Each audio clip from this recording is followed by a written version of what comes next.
3장 12절부터 19절까지 말씀입니다. 3장 12절부터 마지막 절인 19절까지 말씀을 한 절씩 교독하고 마지막 절 19절 함께 읽겠습니다. 내 모든 산성은 무화과 나무의 처음 익은 열매가 흔들기만 하면 먹는 자의 입에 떨어짐과 같으리라. 내 가운데 장정들은 여인 같고 내 땅의 성문들은 내 원수 앞에 넓게 열리고 빗장들은 불에 타도다. 너는 물을 길어 에워싸일 것을 대비하며 너의 산성들을 견고하게 하며 진흙에 들어가서 흙을 밟아 벽돌 가마를 수리하라. 거기서 불이 너를 삼키며 살이 너를 그리를 느치가 먹는 것 같이 하리라. 네가 느치같이 스스로 많게 할지어다. 네가 메뚜기같이 스스로 많게 할지어다. 내가 내 상인을 하늘의 별보다 많게 하였으나 느치가 날개를 펴서 날아감과 같고 내 방백은 메뚜기 같고 너의 장수들은 큰 메뚜기 떼가 추운 날에는 울타리에 깃들였다가 해가 뜨면 날아감과 같으니 그 있는 곳을 알 수 없도다. 아수르 왕이여 내 목자가 자고 내 귀족은 누워 쉬며 내 백성은 산들에 흩어지나 그들을 모을 사람이 없도다. 내 상처는 고칠 수 없고 내 부상은 중하도다.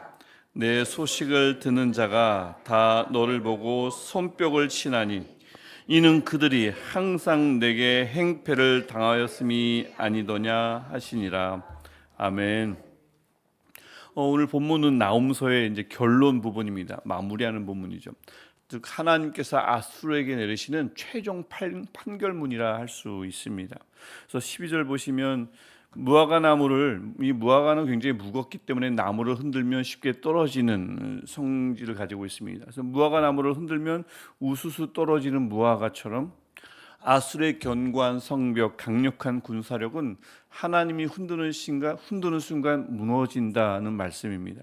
그래서 13절 보시면 용사들은 힘없는 여인 같아지고 성문의 빗장 닫아 걸어 잠궈야 되는데 불탈 것이고요. 한 번 열린 성문은 다시는 닫히지 않을 거라고 13절이 말씀하죠. 나를 지켜준다고 믿었던 것, 우리도 그런 것들이 많지 않습니까? 자신을 지켜준다고 철석같이 믿었던 모든 것이라 할지라도 하나님이 흔드시면 다 무너진다는 말씀입니다. 14절부터 15절 상반절을 보시면 14절에서 특별히 어디 한번 물을 길어 모아서 포위되는 만약에 비상사태를 한번 대비해 보라고 하고요. 어디 한번 산성을 견고하게 해서 방어 신소를 튼튼히 나를 지켜줄 것을 열심히 쌓아보라고 합니다. 모아보라고 합니다. 15절 상반절에 아무리 그렇게 한들 하나님이 내리신 불이 삼킬 거라고 하죠. 느치떼, 메뚜기와 비슷한 것인데 느치떼가 밭을 초토화시키듯이 모든 것을 집어 삼킬 거라고 말씀합니다. 하나님이 되져가면 인간의 모든 노력이 모으고 쌓고 올리고 했던 모든 것이 하나님이 되져가면 허사가 될 수밖에 없음을 말씀하고 있습니다. 15절 하반절에서 하나님은 더 한번 발버둥 쳐보라고 합니다. 몸부림 쳐보라고 하는 거죠. 어디 한번 사람의 수를 느치떼처럼 늘려보라고 합니다. 군사의 수를 늘려 군사력을 높이고 인구를 늘려 국력의 기반을 다지고 상인을 늘려서 상업을 활성화시켜보라고 하는 겁니다. 어디 한번 그렇게 한번 해보라는 거죠.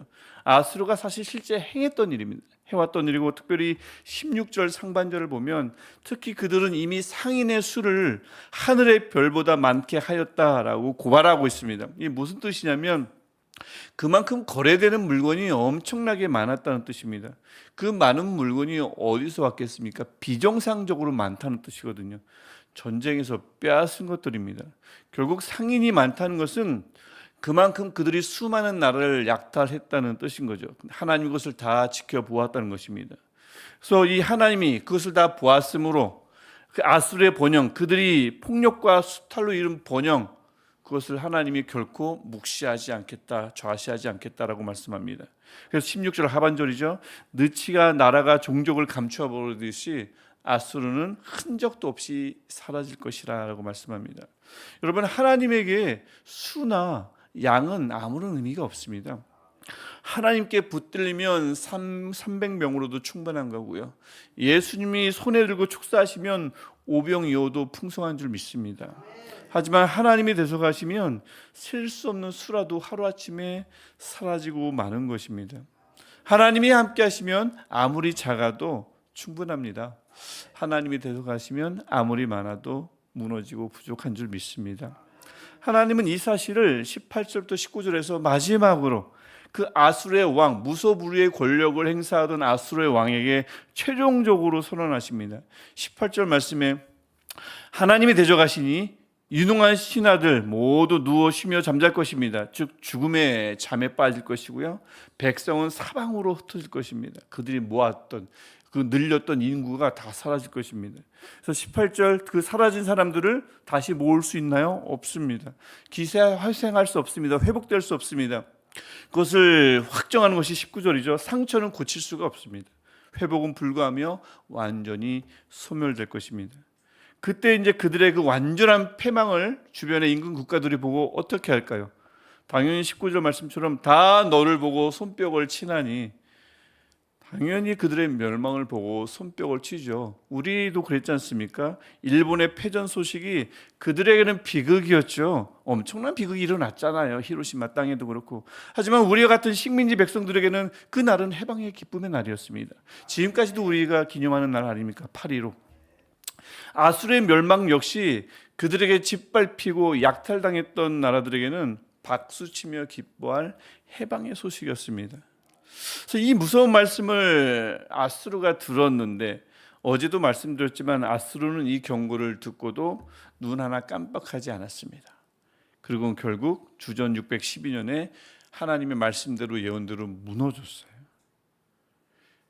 그렇다면 이 말씀을 들은 유다는 어떻게 했을까요? 우리의 흥망성쇠가 정말 하나님의 손에 있다고 돌이켰을까요? 어제도 잠시 말씀드렸지만 그렇지 않습니다.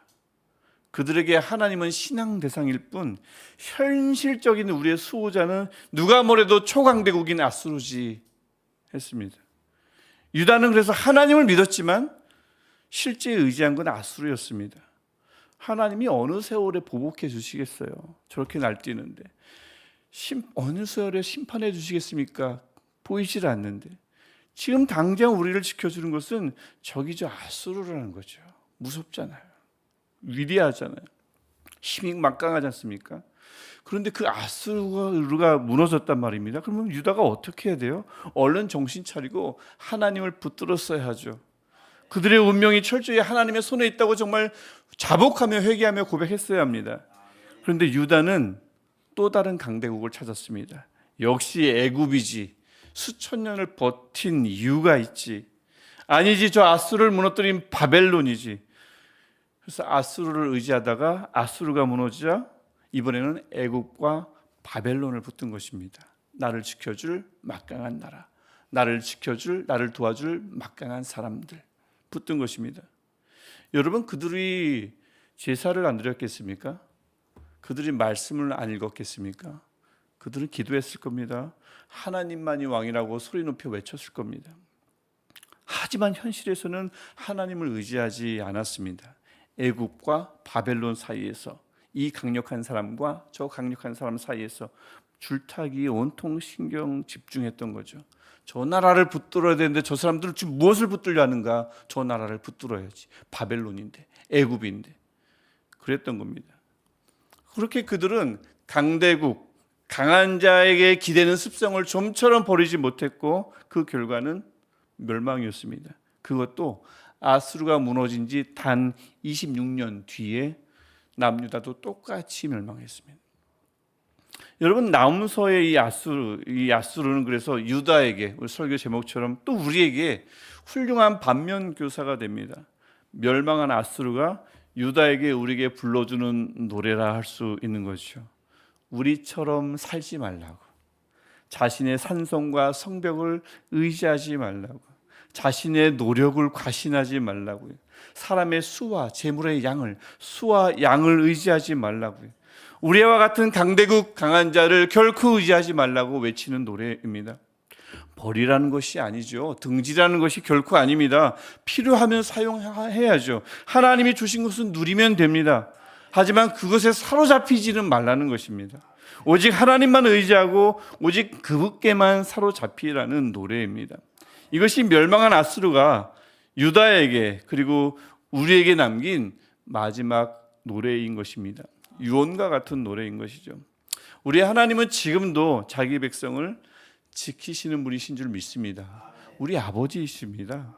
그 하나님을 그저 신앙의 대상으로만 여기지 않고 그렇게 두지 않고 실제 나의 현실과 실제 나의 삶을 주관하시는 분으로 고백하며 진정으로 나의 모든 것을 참으로 내 모든 것을 하나님의 손에 하나님의 주권에 맡기는 하나님의 백성, 그래서 주님이 주시는 평안과 주님이 주시는 위로를 조금도 놓치지 않는 저와 여러분 되시기를 우리 주의 이름으로 축복합니다.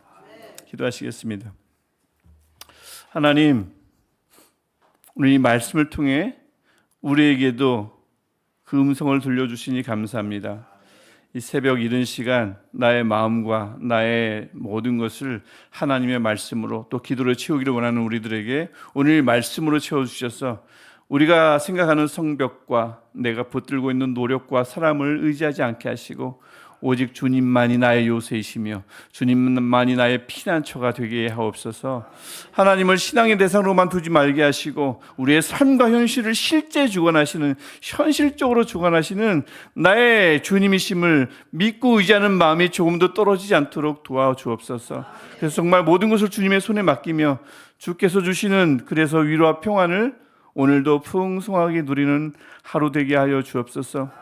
주님이 함께 하시면 아무리 적어도 작아도 풍성하며 넉넉하며 충분한 줄 믿습니다. 이 믿음이 남은 여생 끝까지 조금도 떨어지지 않도록 주님 우리를 중보하여 주시며 붙들어 주옵소서. 예수 그리스도의 이름으로 간절히 기도합니다. 아멘. 하늘에 계신 우리 아버지, 아버지의 이름을 거룩하게 하시며 아버지의 나라가 오게 하시며 아버지의 뜻이 하늘에서와 같이 땅에서도 이루어지게 하소서.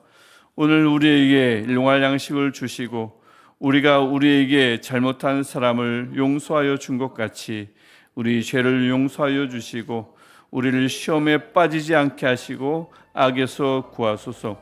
나라와 권능과 영광이 영원히 아버지의 것입니다. 아멘.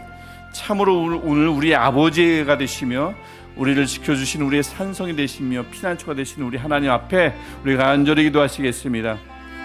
하나님, 오늘